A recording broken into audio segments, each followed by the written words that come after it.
C'était le 16 octobre 2020. Un professeur de lycée en Île-de-France était décapité, carrément décapité, parce qu'il avait montré à ses élèves, conformément au programme et dans le cadre d'un cours sur la liberté d'expression, une caricature tirée de Charlie Hebdo. Qu'est-ce qui s'est passé? Eh bien, vous connaissez. Et 4 ans après, le compte-rendu d'audience, des réquisitions du parquet. On en parle tout de suite. Sud Radio Berkov dans tous ses états. Selon que vous serez puissant ou misérable, etc., etc.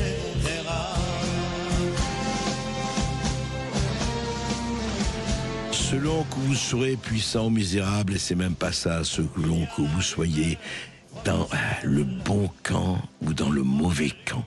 Selon que vous soyez effectivement dans le bon sens, vous savez, dans le sens du vent du politiquement correct, du vent effectivement de la doxa. Et on oublie de dire, et il faut le dire, et vous le savez, que quiconque ne pense qu'à se mettre dans le vent a une idéologie de feuilles mortes.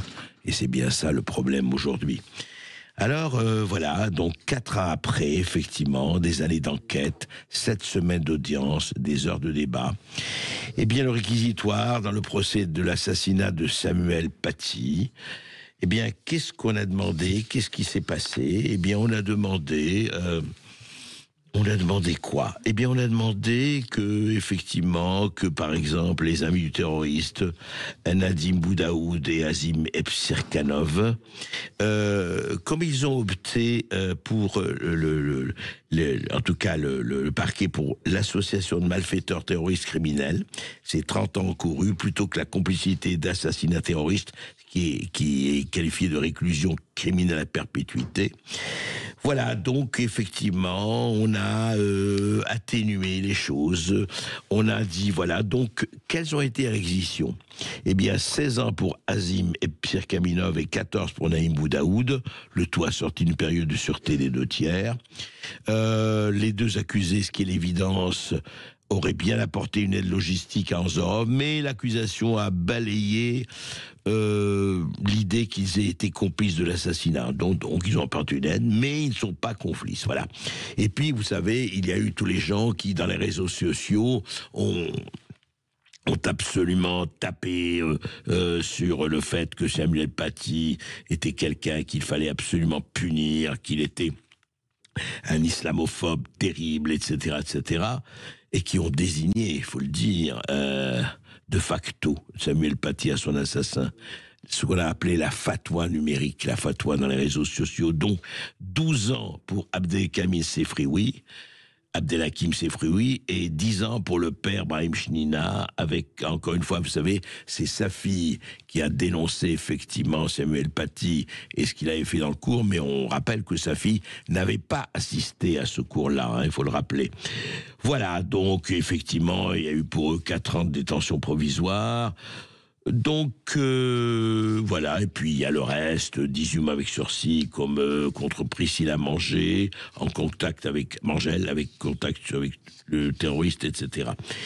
Et c'est qu'il y a quand même quelque chose de très dérangeant dans cette histoire, parce que on sent que au fond un certain nombre des accusés, ils se disent, voilà, l'éducation nationale n'a pas joué son rôle, elle a laissé faire Samuel Paty, donc c'est l'éducation nationale qui est coupable. Et Samuel Paty qui est coupable, on le sent, on l'a dit, ils l'ont dit, et voilà. Et c'est assez terrible quand on pense qu'un être humain a été décapité par quelqu'un qui ne le connaissait pas, sous la foi d'accusations qui ne tenaient pas. Et on voit le résultat. Et alors, évidemment, au sortir de l'audience, Michaela Paty, la sœur de Samuel Paty, s'est exprimée. Et voici ce qu'elle a dit. J'ai l'impression d'avoir tenu pour pas grand-chose à la fin. C'est plus qu'une déception. C'est des moments où on a l'impression de se battre pour rien. Et le message qui sera envoyé aussi à tous nos professeurs qui sont menacés de façon omniprésente et d'autant plus pendant ce procès, qu'est-ce qu'on va leur dire? j'aimerais savoir qu'est-ce que l'éducation nationale va finir par leur dire, vu les condamnations qui sont peut-être prononcées à l'issue de ce procès. Merci. Voilà, c'était évidemment dans le brouhaha de la sortie de salle d'audience. C'est quand même vraiment, ça pose question. Et on se demande si au fond c'est le laisser faire, laisser aller. Si on a abdiqué, si aujourd'hui on ne donne pas des peines exemplaires, des peines de prison exemplaires à des gens qui ont en tout cas, c'est très simple, sinon encouragé, sinon appelé, du moins aidé, en tout cas aider la personne et fomenter quelqu'un qui sur les réseaux sociaux, on lui a désigné la victime, on lui a désigné la cible, et on a dit allez vas-y, tire. Et si dans cette atmosphère, effectivement, de tension extrême, où on donne la cible, on désigne la cible, on dit, ah, voilà, c'est là, attention, ne vous trompez pas, c'est X ou Y ou Z, et qu'il n'y ait pas un taquet où on dit, au-delà de cette limite, votre ticket n'est plus valable, et on ne montre pas ce qu'on risque vraiment, eh bien, avec les remises de peine, etc., dans quelques années, tous ces gens-là vont sortir. Voilà, et puis d'autres vont être encouragés, et puis d'autres vont dire continuons le combat, il n'y a pas de problème. Certes, ce n'est pas l'impunité, mais est-ce que ce n'est pas une espèce de laxisme tout à fait glauque qui s'est emparé ici de nous? Et ce n'est pas un laxiste qui fait que l'Europe, je ne dirais pas se suicide, mais va vers une espèce d'auto-décomposition, d'auto-termitière, qui consiste à, eh bien écoutez, oui, ben voilà, c'est comme ça se fait. Et je pense à un certain nombre de responsables, qu'ils soient politiques, qu'ils soient médiatiques, qu'ils soient intellectuels, qu'ils soient judiciaires et autres, qui disent oui, tant que ça se passe pas chez moi, écoutez, c'est terrible, mais qu'est-ce que vous voulez, on va pas refaire vivre Samuel Paty, malheureusement, c'est terrible.